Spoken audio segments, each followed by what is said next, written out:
Hey, Cornerstone, this is Scott. Today's Cornerstone connection comes from the last chapter of Jeremiah, Jeremiah chapter 52.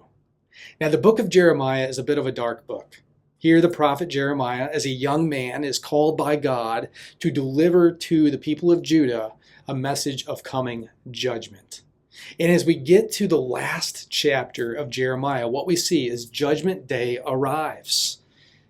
King Nebuchadnezzar comes with his troops to Jerusalem, and they lay siege to the city. Now, this all began with Zedekiah.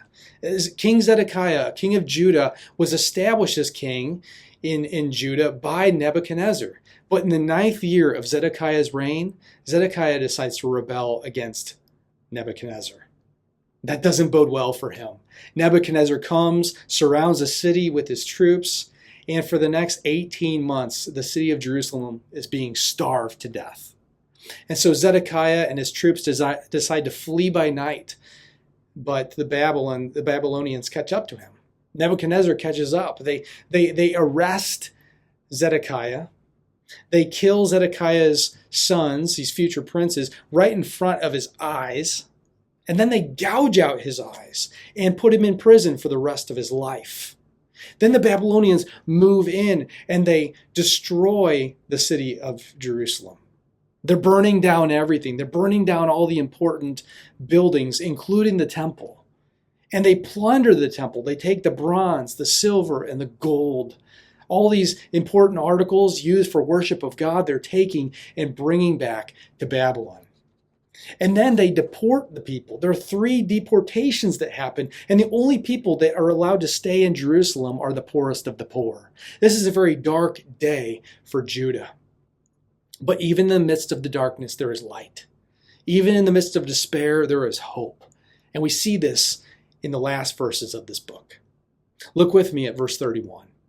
It says, "And in the 37th year of the exile of Jehoiachin, king of Judah, in the 12th month, on the 25th day of the month, evil Merodach, king of Babylon, in the year that he began to reign, graciously freed Jehoiachin, king of Judah, and brought him out of prison. And he spoke kindly to him and gave him a seat above the seats of the kings who were with him in Babylon. So Jehoiachin put off his prison garments, and every day of his life he dined regularly at the king's table. And for his allowance, a regular allowance was given to him by the king according to his daily needs until the day of his death, as long as he lived." This is an incredible act of grace given to King Jehoiachin.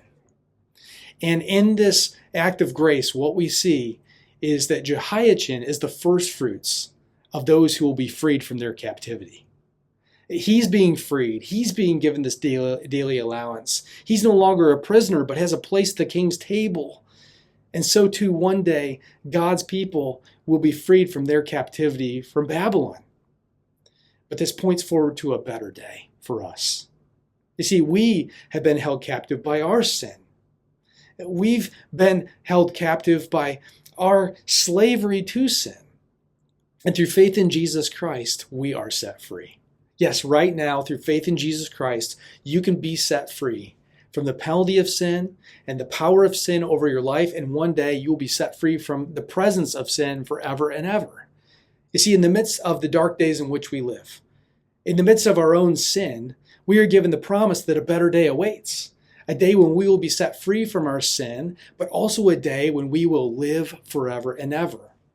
Just as Jehoiachin was the first fruits of a better day to come, so too is Jesus. The Apostle Paul puts it this way in 1 Corinthians chapter 15, verse 20. He says, "But in fact, Christ has been raised from the dead, the first fruits of those who have fallen asleep.